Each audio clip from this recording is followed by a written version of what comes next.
መሐመድ ይባላል። መሐመድ ብለህ ጠራኛለህ ማለት ነው። ስሜ ማን ነው አልኩ? መልካም መሐመድ ማረተር ከጨረሳችሁ በኋላ ልክ አሁን እንዳደረጋችሁት ገጽን ትጨምሩታላችሁ፣ 10 ገጽ ታደርጉታላችሁ። ብስሚላህ ራህማን ራሂም። አሰላሙ አለይኩም ወራህመቱላሂ ወበረካቱሁ። አላህ ሱብሓነሁ ወተዓላ ወረፈዕና ለከ ዚክረክ ይላል፣ መወሳትህንም ከፍ አድርገንልሃል ይላል። የነቢዩን ሰለላሁ ዐለይሂ ወሰለም መወሳትን ነው። የቅርብ ጊዜ ትውስታችን ነው። አንድ ግለሰብ እዚህ ቲክቶክ ላይ ሙሐመድ የሚለውን ስም እንዲያፍሩበት አደርጋለሁ በሚል ዛቻ ነገር አስቀምጦ ነበር። እንዳልሆነ ወንድሞቻችን አሳይተውታል። ሁላችንም እንደምንኮራበት ማንም የፈለገውን ቅጥፈትና ውሸት ያው እንደለመዱት ማለት ነው ቀጣጥፎ ቢናገርም የነቢዩን ሰለላሁ ዐለይሂ ወሰለም ስም መኩሪያችን የምንወደው ለልጅ ልጆቻችን የምናወርሰው ስም እንደሆነ አሳይተናል በደንብ አድርገን። የሚገርመውን ነገር ደግሞ ልንገራችሁ፣ የጨዋታውን ማለቂያ ጌም ኦቨር የተባለበትም ማለት ነው። ትናንትና ያ ግለሰብ የነቢዩን ሰለላሁ ዐለይሂ ወሰለም ሙሐመድን ስም እያጠለሸ በነበረበት ሰዓት ከሱ ጋር ሆኖ ሙስሊሞችን ሲከራከር የነበረው አሁን ላይ ወንድማችን የሆነው አንዱ ወንድማችን በቅርቡ ትናንትና ከትናንት ወዲያ እርግጠኛ አይደለሁም እዚሁ ቲክቶክ ላይ ልጁ በዛተበት ፕላትፎርም ላይ ያን ነገር በዛተው ልጅ ፊት ለፊት መጥቶ ሙሐመድ የሚለውን ስም እንዳወጣ እንደሰየመ በግልጽ ተናግሮ ስሜም ሙሐመድ ሆኗል፣ ሙሐመድ ብለህ ጥራኝ አለው። የሰለመው እኮ ከዛቻው በፊት እኮ አይደለም፣ ታፍሩበታላችሁ ከተባለ በፊት እኮ አይደለም፣ ላ ከተዛተ በኋላ ነው የሰለመው። ይህ ወንድማችን ሙሐመድ ብለህ ጥራኝ ማን ያልኩህ ሙሐመድ አስባለው ማለት ነው። ጨዋታው አለቀ خلاص። ታፍሩበታላችሁ የምትሉትን ነገር እንኳን እኛ ተወልደን ያደግንበት ቀርቶ ሐቅን ፈልገው በርብረው ያገኙ ወንድሞቻችን የሚወዱት ስም ነው፣ የሚኮሩበት ስም ነው። ወንድማችን ሙሐመድ ትናንትና ጉድ አይዲያ የነበርከው ወንድማችን አንጀታችንን አርሰህናል ወላሂ العظيم።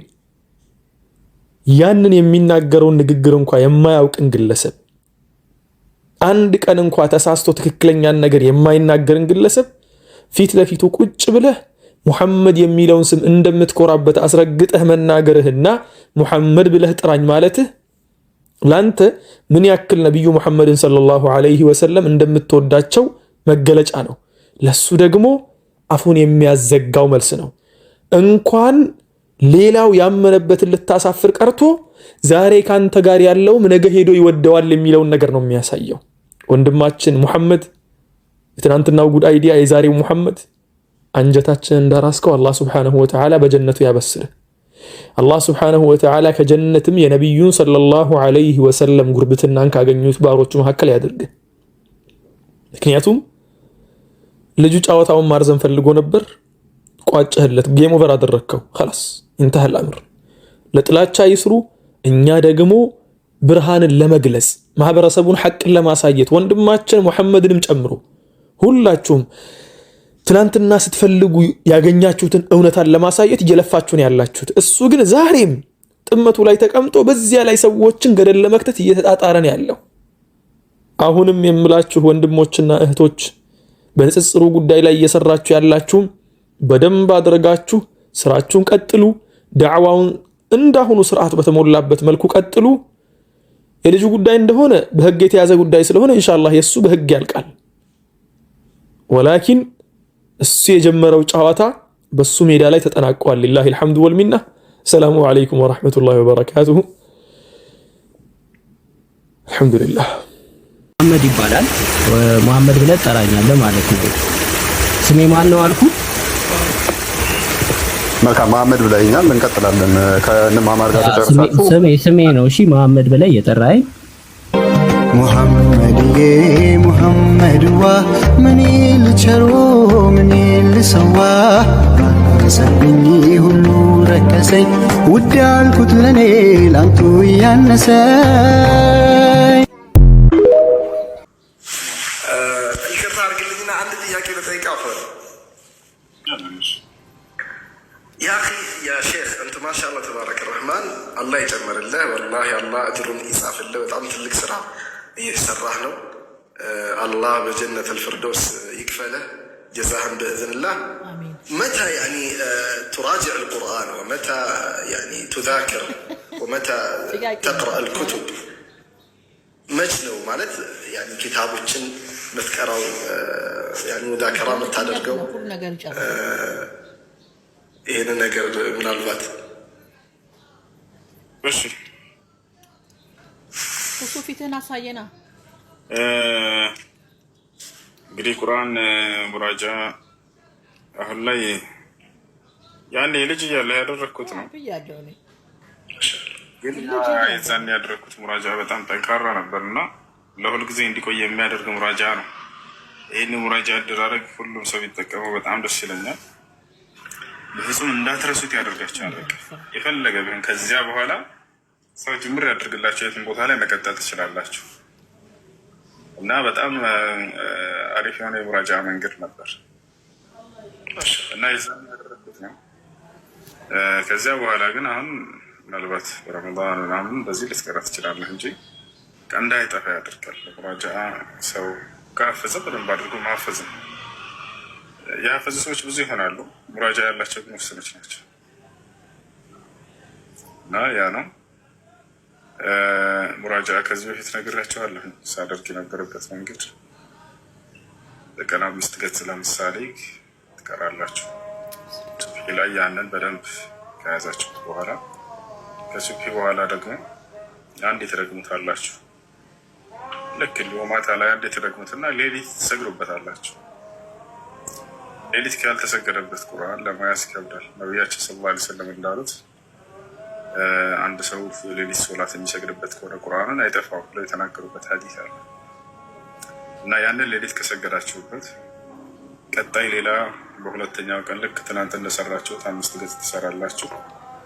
በዚህ መልኩ በ4 ወር ታከትማላችሁ። ከዚያ ትመለሱና እንደገና በ4 ወር ከጨረሳችሁ በኋላ ልክ አሁን እንዳደረጋችሁት ገጽን ትጨምሩታላችሁ። 10 ገጽ ታደርጉታላችሁ በቀን።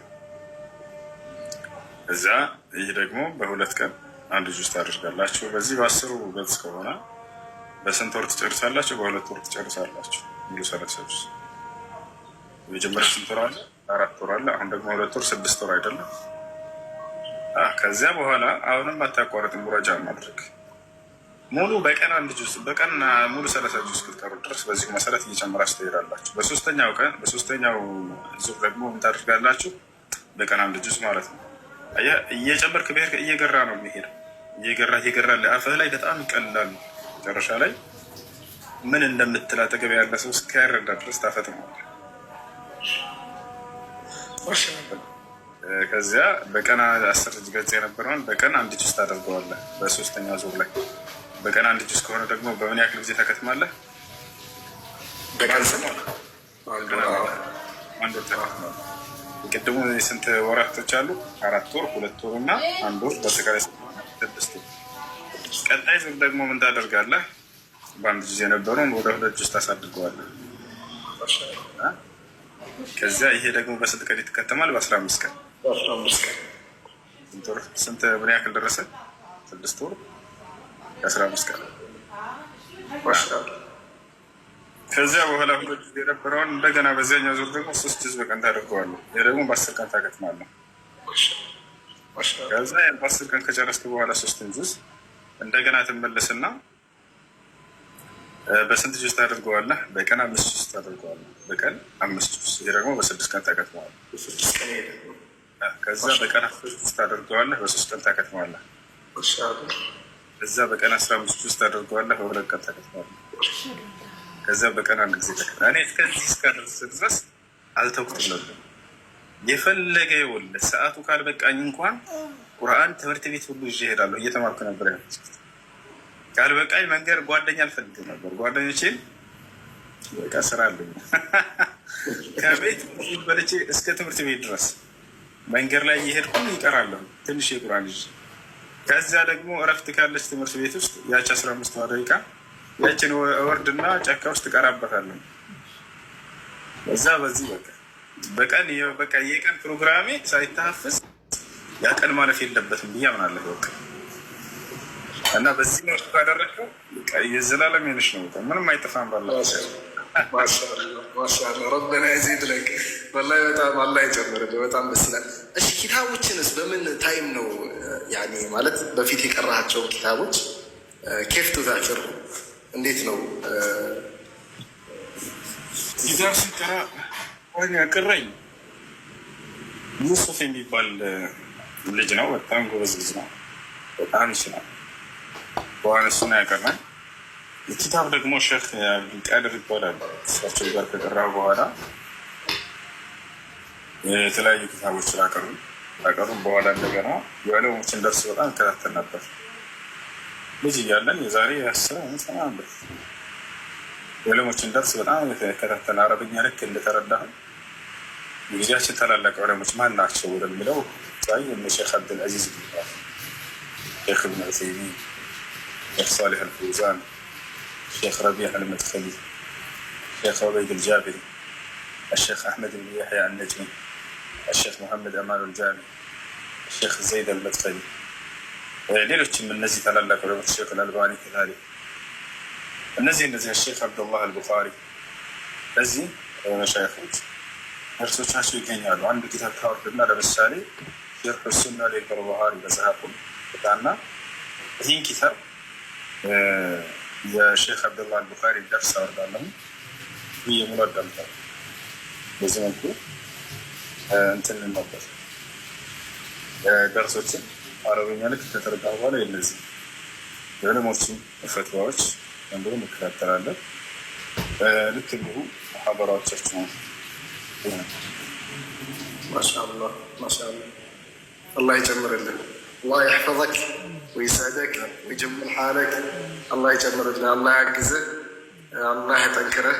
በርታ ኢንሻአላህ። አላህ ከጎን ይሁን።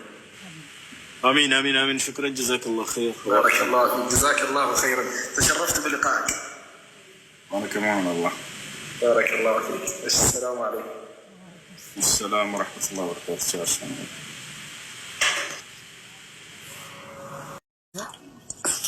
ማስረጃ ከፈለክ ዮሐንስ 5:7 አይ እኔ ማስረጃ አይደለም ጥያቄ ነው የጠየኩሽ። እኔ ማስረጃ ስጠይቅሽ እኮ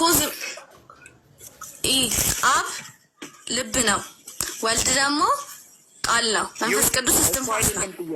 እሱ አይደለም ጥያቄ። ማርያም የወለደችው አምላክ አለ፣ ያልወለደችው አምላክ አለ እና ይህን እንዴት ነው የምታየው ነው ጥያቄው። አይደለም እየሰማኸኝ ነው? እየሰማኸኝ ነው? አንድ ጥያቄ ልጠይቅህ። እሺ ቃል የሚወጣው ከምንድን ነው? ምን አይነት ቃል? ከአፍ የምታወጣው ቃል ከልቤ የተመላለሰ ነው አይደለ?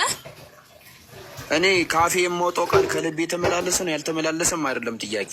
ማርያም የወለደችው ያልወለደችው አምላክ አለ፣ ይሄን እንዴት ታየዋለሽ ነው ጥያቄ እኮ። አንድ ያስጨርሰኛ ላስረዳህ እኮ ነው። አትቸኩል፣ ላስረዳክ እድሉን ስጠኝ።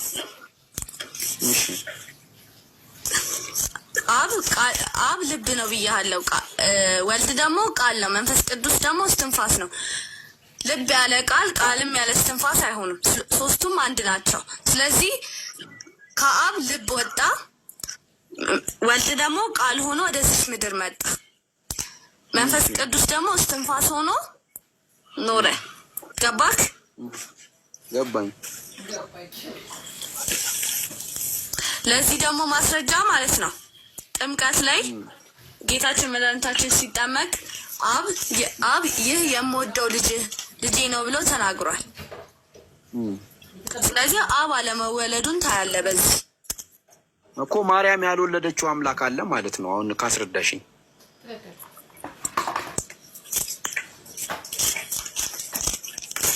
አምላክና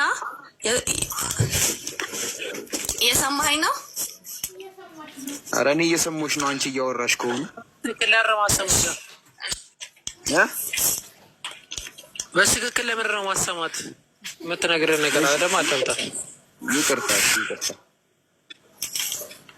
እመቤታችን የወለደችው ኢየሱስ ክርስቶስ ወይም ደግሞ ወልድን ነው ብቻ እኮ። ያልወለደችው አምላክ አለ ጥያቄ ነው። ያልወለደችው አምላክ አለ፣ ያልተወለደ ሶስቱም ነገርኩ። ሶስቱም አንድ ናቸው። ያልተወለደ አምላክ አለ እኮ። አንቺ የተወለደውን ነው ያልተወለደውን ነው የምታመልኪው ወይስ ሁለቱንም ነው የምታመልኪው? ሶስቱም አንድ ስለሆኑ ሶስቱንም ነው አንድ ናቸው እኮ። የተወለደው ነው ያስወለደው ነው የምትለው።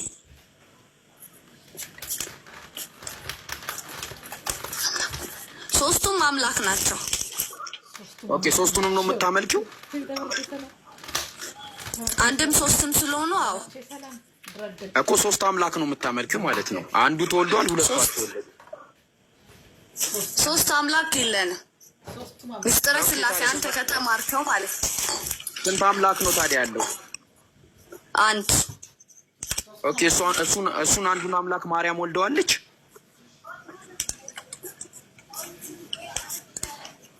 ሶስት አምላክ አይደለም ያልኩህ አይደለ? ሶስቱም አንድ ናቸው። አንድ አምላክ አልሽኝ እኮ አንድ አምላክ አልሽኝ። እሱን አንድ አምላክ ማርያም ወልደዋለች ወይ? ጥያቄ መልሽ። ስማኝ እኮ ልንገርህ። ዮሐንስ ራእይ አንድ ዮሐንስ አንድ ቃል ስጋ ሆነ ይላል። ይሁን ችግር የለውም። ምን ያሁን የጠየቁሽ ጥያቄ አንቺ የምታመልኪውን አንዱን አምላክ ማርያም ወልደዋለች ወይስ አልወለደችው? እንደዚህ የሚባል ነገር የለም እኮ። እንዴት ነው የሚባል? አንተ ሌላ ነገር ነው እየፈጠርክ ያለው።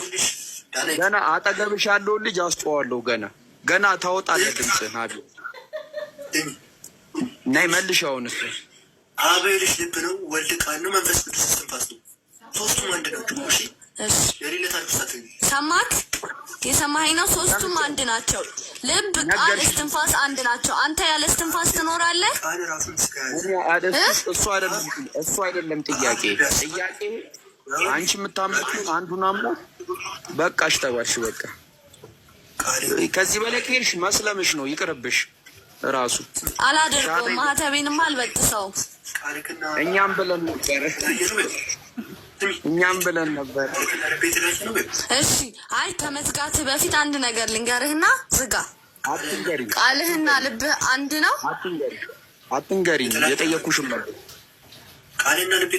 ቃልህና ልብህ የተለያየ ነው። እሱንም ማውራው እሱ መጥቶ ያወራኝ። ከአንቺ ጋር አላወራውም። እሱን ርዕስ የተጠየቅሽው አለ። እሱ መልሺ። እሱ ይምጣና ከኔ ጋር ያወራ።